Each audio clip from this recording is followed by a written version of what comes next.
Dit is het tweede part van de episode die gaat over het Ferbûn oud en nieuw. We hebben in het eerste part gezien naar 4 van de 7 fasetten van het oude Ferbûn en hoe dat verloren weer in het nieuwe Ferbûn in Jezus Kristus. En nu gaan we daarmee terug met de laatste trije fasetten van de 7 karakteristieken van het oude Ferbûn en hoe dat verloren naar het nieuwe Ferbûn. De 5e, van eangstme naar leafde en libben. We hebben hier een tekst van de 2 Korinthebrief, waar Paulus zei: hier is het die u de vermogen had om kinders te wezen van een nieuw Ferbûn, net in een schreeuwende wet, maar in een geestelijke baan vastlijn. Want de schreeuwende wet maakt het deer, maar de geest maakt het libben. De Mosaïsche wet wordt jong om Gods Hilligens en volmaken wil te demonstreren en de menselijke toestand van zondige rebellie blij te lezen. Als de wet serieus genomen wordt, dan laat ze zien dat de hele mensheid de deer verdient. In de eerste brief van Johannes lezen we: in een leafde bestaat geen bangens. Nee, de volslijne leefde verdruwt de bangens, want bang wezen had te krijgen met straf. En die bang is net volslijn in een leefde. De Joodse leiders wisten, ook in de tijd van Jezus, dat de geervetting van de wet wie dat God lief hebben moest met heel die hart, die hele ziel en met alle verstand, en die naaste als die zelfs. Eerlijke mensen moeten toegeven dat dit onmogelijk is, en daarom kan het nijlibben van de wet net tot het ware libben leiden. Al die inspannings kunnen alleen nog maar tot de deer leiden. Hoewel het oude verbondsvolk verondersteld wordt om een tiege grote diep vierde leefde voor God te hebben, wie het tiege gebruikelijk dat je sabere jarig winnen, met geen zin en met een protteljen.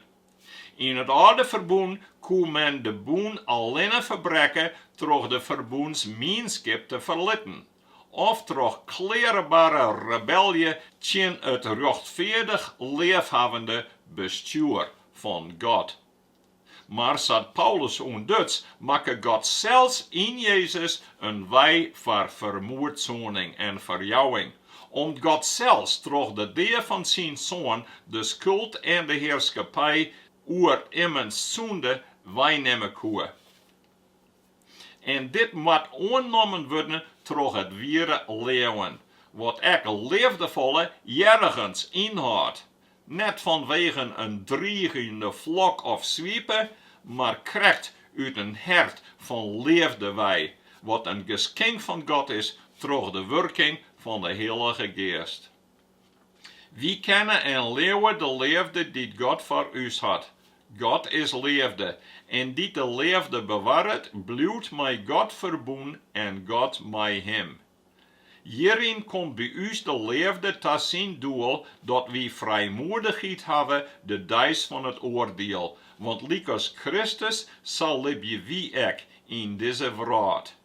In de liefde bestaat geen bangens, nee, de volslijne liefde verdruwt de bangens, want bang wezen had te krijgen met straf, en die bang is net volslijn in de liefde. God is liefde. Zijn liefde is een heilige liefde, een opofferende liefde en een genedige liefde. Het feit dat er zijn eigen glorie opofferen in de marteling en moord van zijn zoon is de grootste demonstratie van deze liefde. De mensen van het nieuwe Ferbûn hebben een nieuwe Hâlding gekregen, een nieuwe soort van Teken. En daardoor worden haar dominerende langsten radicaal veroren van het doel op zelfsbevrediging naar een langstme van vrijwillige tjenstberuns aan de jongen die het vrijwillig aanbeen had om voor us zonden te sterren. Nummer 6.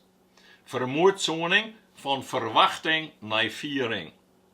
Het oude verbond ruchtte haar op een wet en de tabernakel en timpel, de priesterlijke tjenst in Gods symbolische wendplak. En die waarden of moesten worden uitwerken door priesters, profeten en koningen. Hebreeën 10 leidt uit dat de dierenoffers de menselijke schuld aan zonde net echt waarnemen konden. Want de wet jouwt alleen nog maar een skaat van de goede dingen die komen, net de eigenlijke zaak dat het om gaat. Daarom kan die wet nooit terug het hier brengen van dezelfde offers, de mensen die aan die eretjenst deelnemen voor goed volslaan meidje. En dan vers 4. Het besteedt ommers net dat het bloed van bollen en bokken de zonden waarnemen kan. Het weer de onhoudende aantenkens dat er een beter offer nedig wezen zou. En zat Abraham tegen zijn zoon Isaac zei, die er eerst opofferen moest, God zelfs zou in zijn offer verschijnen. En hij deed dat in zijn eigen zoon. In het oude verbond en haar tempeltjenst kwamen de mensen heel tijd weer in een weet van haar wanhopige situatie en het eangstme dat op een of andere wijze haar zonden en schuldgevoelens waarnomen worden zonen. En dan moesten je betrouwen op Gods beloften en aantenkens dat hij daarvoor zwaar zou. Denk eens aan de verbondsceremonie tussen God en Abraham zijn familie. Het wordt vaak het paard van het bloed neemt. De verbondspartners of haar vertegenwoordigers roenen together tussen de in twee helden sniene besten. En dat betutte van weerskanten haar eed dat als ja de overeenkomst verbrekken zonen, dat haar eigen lichaams in stukken snijdt worden zonen.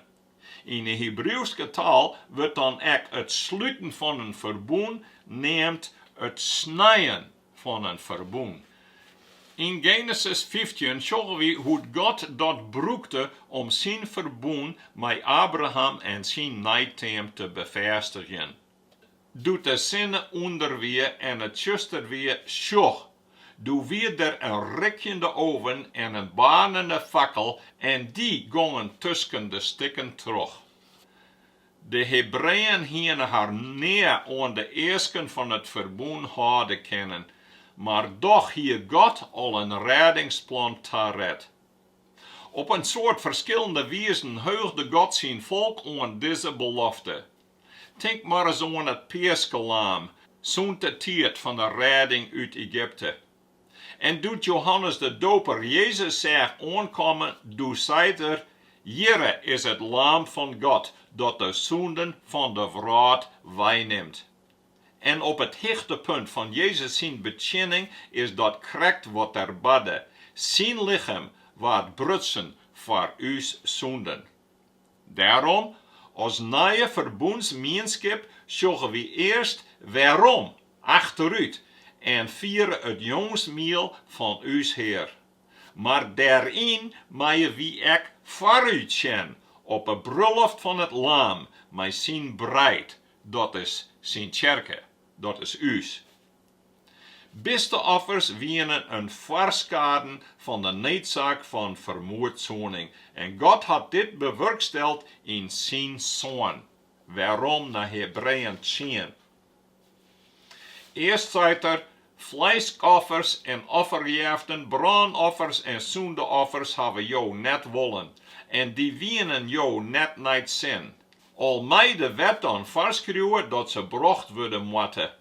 En letter zei er, sjoch, hier ben ik om jou wil te dwaan. Hij zet voor de eerste offertjenst de tweede in het plak. En door die wil binnen wie één keer voor goed aan God wijd. Door het offer van het lichaam van Jezus Kristus. En als wie deze busterbaarlijke jefte betinken, dan jouwen wie als zijn nieuwe schepping graag al uw hopen, ambities en plannen op als een dankoffer voor uw beste master, die aan u zijn grote leefde betoond had. Het zondepunt. Het teken van het Ferbûn, van het snijden naar het dompeljen. In Genesis 17 stelt God het besnijden in als teken van het oude Ferbûn. Dit is mijn Ferbûn dat jem aanhouden moet en dat er is tussen mij en jemme en dien nijteam. Alles dat onder jemme mannelijk is, moet besneden worden. En dan naar 12. Als ze 8 dagen oud binnen, moeten al jem zwannen besneden worden. Het ene geslacht naar het andere. Het wie voor haar een levenslange aandenken dat Yahweh haar God wie, schepper, verzorger en redder. En Yahweh het aan hem verplichtte om hem in trouwe jerigens te tjenen. Want, zat God hillig wie, zo moesten ik ja hillig wezen. Onder het tweede kopje hebben we de doop al neemt. De bekeringsdoop wie de ceremonie voor toegang tot de Joodse mienskip. Maar nu is de christelijke doop ook de Yntree in de christelijke mienskip. Het onderdompelen in het water symboliseert het wasken in het bloed van Jezus Kristus, wat de verjouwing van zonden door het offer van Jezus Christus betjut. Dit leeuwt mij witte dat al zijn zonden voortwasken binnen. En treddens, de doop symboliseert ook dee en opstanding. De troch de Hillige Geast de werberte persoon die hem dopen litten wil, verklaart dat er stoon is aan een zonde en Satan, zodat er net langer onder de bewaard van de zonde staat en hij haat het nou de zonde en libbet nou zo graag voor zijn master Jezus Christus. Er had een radicale transformatie in zijn hart west en de inwendige geest van God druwt en bekräftigt hem om de zonde te overwinnen. En ik al kennen volmaken leefde voor God in dit leven net bereikt worden, en hoewel de ware leeuwige net in zonde libbet, doch skinner benamen in dreige tijden in zonden vervallen. We zullen dus wel zeggen kennen dat de doop het besnijden vervangen had als een teken voor het Ferbûn. Maar dan is het wel een heel oor Ferbûn. Krijgt als het Ferbûn naar de grote watervloed een hele oor Ferbûn weer. Uiteindelijk is er vooruitgang in de geschiedenis van Gods Ferbûn bij de mensen.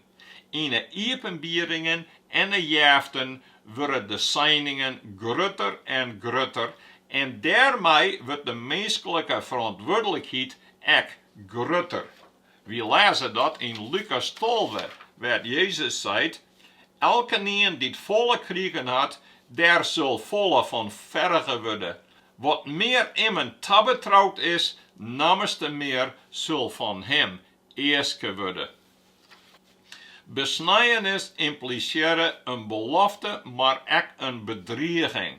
En ook al zou God zijn volk vast naar het beloofde land leiden, doch kwamen haast alle jaren die deelnamen aan de uittocht uit Egypte om in de wildernis en kwamen het beloofde land net in, vanwege haar onhoudende onleeuwen.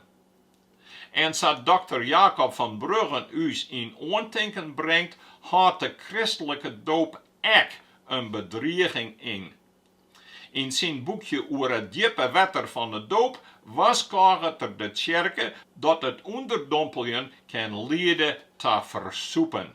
Als de ontvangers van Gods grotere genade hem de recht keren en weiger je om weerom te komen naar haar leefhavendeheid.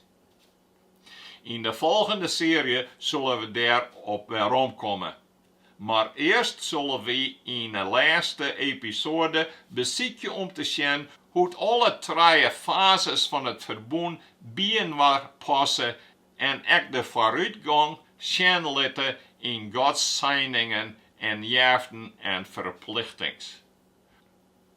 Ik bid dat je ook hierover nadenken worst, hier mij wrakselje worst en het ook toepassen worst. Het gaat niet altijd makkelijk, want het kan wezen dat de Tsjerke waar toe bij is, er net goed mee omgaat en eigenlijk beziekt om dit chin te houden om zelfs over deze dingen na te denken. Leeuw het net voor mij, ziek je het uit in het woord van God, krijg als de meesten in Breedte, want dat is de nobele zaak die Jezus graag in u zien wil. Amen.